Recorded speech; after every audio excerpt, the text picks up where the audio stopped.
This, of course, came as a huge shock, and William and I have been doing everything we can to process and manage this privately for the sake of our young family. The glittering and meticulously polished facade of the British monarchy has always been a masterclass in carefully curated optics and flawless public relations, but underneath the surface of impeccable protocol lies a treacherous world of unspoken rivalries and deep-seated power struggles that rarely reach the eyes of the public. This long-simmering quiet tension exploded into an unprecedented internal crisis just days before the commencement of Royal Ascot, which stands as the most prestigious formal and celebrated event on the entire British royal calendar. The catalyst for this dramatic falling out was not a grand political disagreement or a public breach of protocol, but rather something far more subtle, yet deeply personal and calculated. It all began in the quiet and sun-drenched private office of Princess Catherine within the historic walls of Kensington Palace, where the afternoon light filtered softly through the heavy curtains illuminating a stack of freshly printed official documents. As the Princess of Wales sat down to perform a routine final review of the guest list for the upcoming high society horse racing event, she expected to see the usual assembly of international dignitaries, foreign royals, and long-standing aristocratic families. Her eyes scanned the elegant black typography with a familiar sense of duty and comfort until her gaze suddenly froze on a blank space where two very prominent names should have been proudly displayed. The names of her biological parents, Michael and Carol Middleton, had been completely erased from the official VIP seating arrangement. For over a decade, the Middleton family had consistently attended Royal Ascot, not as a means to seek media attention or to project personal influence, but as a quiet, dignified, and steadfast pillar of emotional support for their daughter and their 3 royal grandchildren. To see them suddenly omitted without a single word of warning or explanation sent an immediate chill down Catherine's spine. At first, the princess tried to rationalize the situation, attempting to convince her racing heart that this was merely a clumsy administrative oversight, a clerical typo, or a simple mistake buried within the thick layers of bureaucratic paperwork that naturally accompanies an event of this massive scale. After all, the guest list for an event as culturally significant as Royal Ascot routinely passes through dozens of rigorous security checks and institutional reviews before reaching final approval. However, years of navigating the complex and often unforgiving landscape of royal life had sharpened Catherine's intuition, and her growing suspicion refused to be easily quieted. Seeking immediate clarity, she picked up her secure phone line and directly contacted the event organizing department responsible for managing the logistics of the event. In a voice that remained remarkably calm, balanced, and measured despite the intense knot of anxiety tightening in her stomach, she introduced herself and requested a thorough re-examination of the document, noting that her parents' names were inexplicably missing from the register. The response she received from the other end of the line was met with a heavy, telling silence followed by a hesitant, stammering explanation that immediately raised red flags. The palace official claimed that the overall scale of this year's Royal Ascot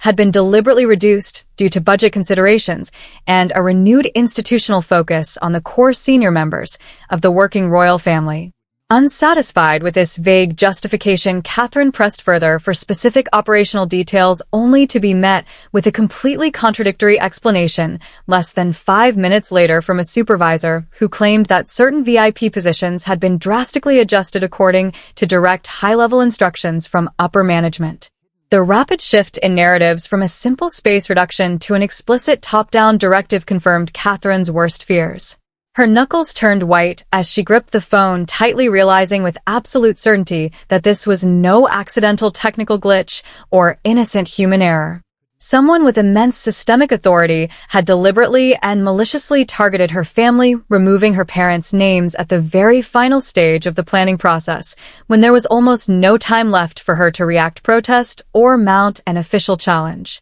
Standing up and pacing the length of her private room, Catherine analyzed the profound symbolic gravity of this insult. Royal Ascot was never just a weekend of sporting entertainment and high fashion. It was a monumental public stage where the royal family actively demonstrated its unity, strength, tradition, and emotional closeness to the British public. To systematically strip the Middleton family of their long-standing invitation was a highly calculated and aggressive signal aimed directly at the Princess of Wales. It was a covert attempt to diminish her personal standing, to isolate her from her primary emotional support system, and to project a public image that her non-aristocratic outsider bloodline was being actively phased out of the inner circle. Catherine vividly recalled how her parents had spent the last 15 years conducting themselves with the utmost humility, discretion, and absolute loyalty, never once exploiting their royal connection for commercial gain or media sensationalism. Now they were being quietly crossed off like unwanted liabilities.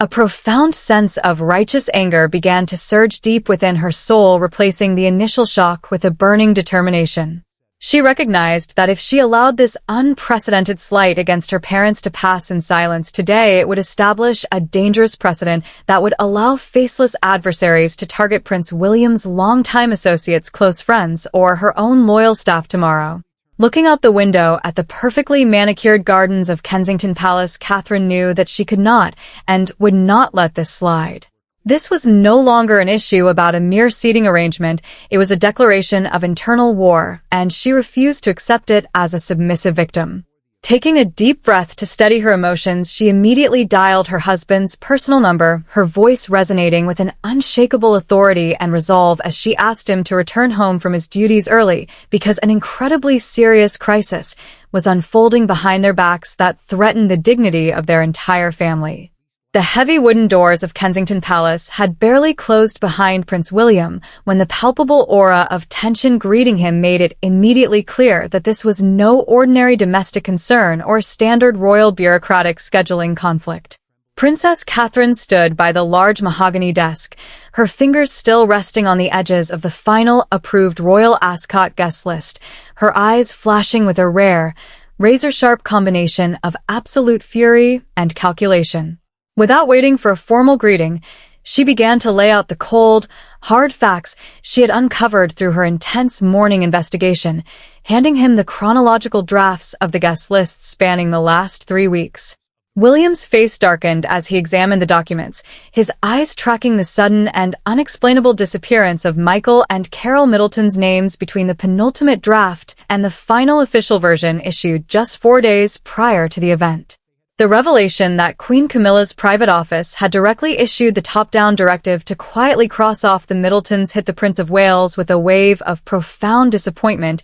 and strategic concern. William sighed heavily, rubbing his temples as he paced the room, stating that while the internal political maneuvers of the royal family were always notoriously complex, he would immediately schedule a private conversation with King Charles to address the matter. But Catherine shook her head with fierce, unshakable determination, her voice cutting through the quiet room like a diamond as she declared that she would absolutely not remain silent this time, because allowing such an aggressive power play to pass without an immediate, devastating counter-response would only invite further degradation of her family's position in the future. She pointed out that this was not a mere administrative error, but a calculated, psychological move designed to publicly humiliate her lineage and test the boundaries of her resilience. Instead of relying on slow-moving traditional palace mediation, Catherine decided to launch her own swift and discreet counteroffensive to secure absolute, undeniable leverage. Her internal intelligence network delivered a massive breakthrough just hours later when they discovered that Edward Hargrove, Camilla's longtime private secretary and the exact individual who had executed the list modification, had abruptly submitted his resignation under the convenient guise of sudden personal health issues. Recognizing the immense strategic value of this panicked flight, Catherine discovered that Hargrove was already preparing to leave Britain on a one-way ticket to Switzerland, having quietly initiated the transfer of his personal bank assets. Wasting no time, the Princess of Wales used her personal security details to intercept the fleeing secretary, arranging a high-stakes, clandestine meeting at a secluded, nondescript cafe tucked deep within the quiet suburbs of London. When Hargrove entered the dimly lit room, his face was completely pale, sweat breaking out across his forehead as he continuously glanced over his shoulder, visibly terrified that the Queen's loyalist enforcers were tracking his every move. Sitting across from him, Catherine anchored him with a gaze that radiated immense psychological pressure and royal authority, informing him in a low, piercing tone that she knew exactly what he had done to the Royal Ascot list, and that his only path to personal and professional survival lay in absolute transparency. Overwhelmed by the crushing weight of the situation and thoroughly reassured by Catherine's explicit promise of full protection and immunity from royal legal retaliation, Hargrove finally broke down. In a hoarse, trembling whisper, the private secretary confessed to everything, admitting that he had personally erased the names of Michael and Carol Middleton from the VIP seating charts under explicit, direct verbal commands from Queen Camilla herself. He revealed that the Queen had planned this move weeks in advance, intending to utilize the immense media coverage of Royal Ascot to project a unified, traditional image of the Windsor bloodline while systematically pushing the commoner, non-aristocratic family of the Princess of Wales to the forgotten margins of public perception.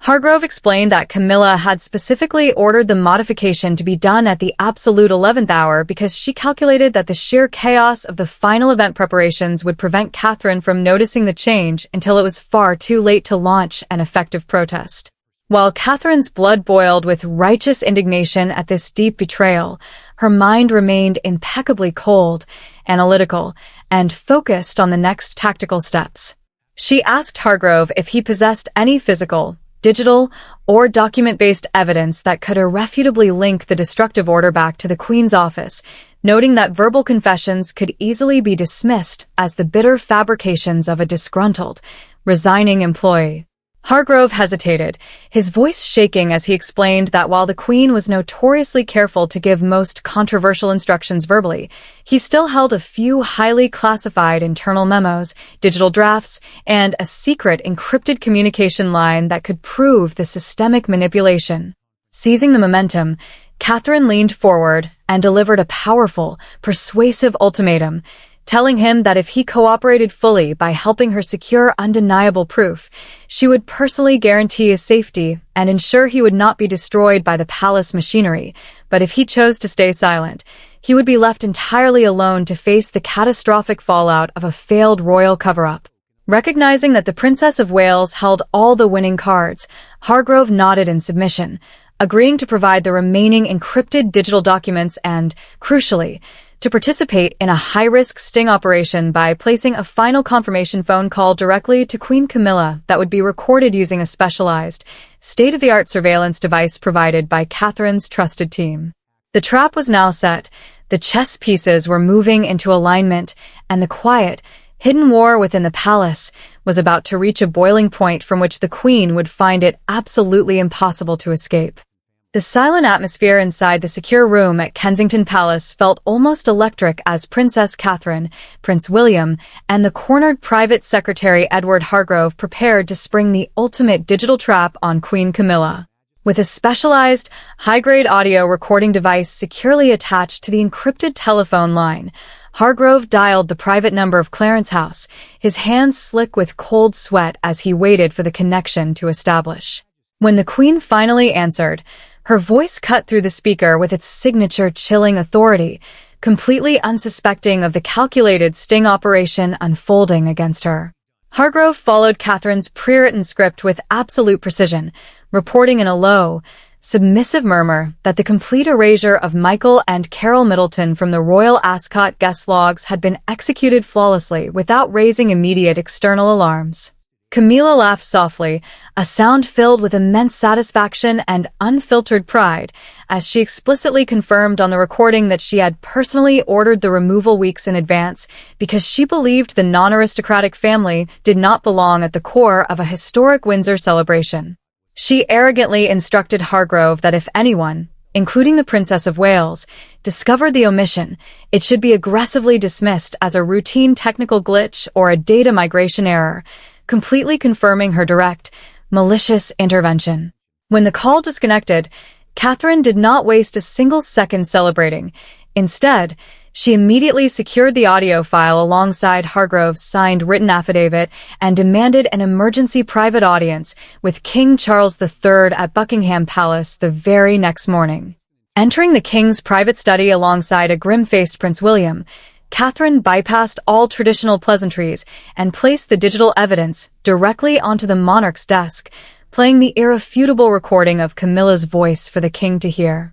Charles listened to his wife's taped confession in heavy, heartbroken silence, his face turning an ashen gray as the sheer operational weight of the internal betrayal and the potential public relations catastrophe sank in. The king realized that this calculated plotting went far beyond standard palace friction. It was a severe abuse of institutional authority that threatened to completely shatter the fragile trust of the British public. Recognizing the absolute leverage held by the Princess of Wales, King Charles acted with swift, decisive finality, immediately commanding the absolute restoration of Michael and Carol Middleton's names to the primary VIP seating charts with maximum protocol honors. Furthermore, to contain the internal blast radius of the scandal, the palace issued a carefully worded official announcement stating that Queen Camilla would temporarily withdraw from all public engagements and royal duties starting from July 2026 due to sudden health reasons. While the international media and the public gossiped about the Queen's physical well-being, the inner circle of the monarchy knew the cold truth.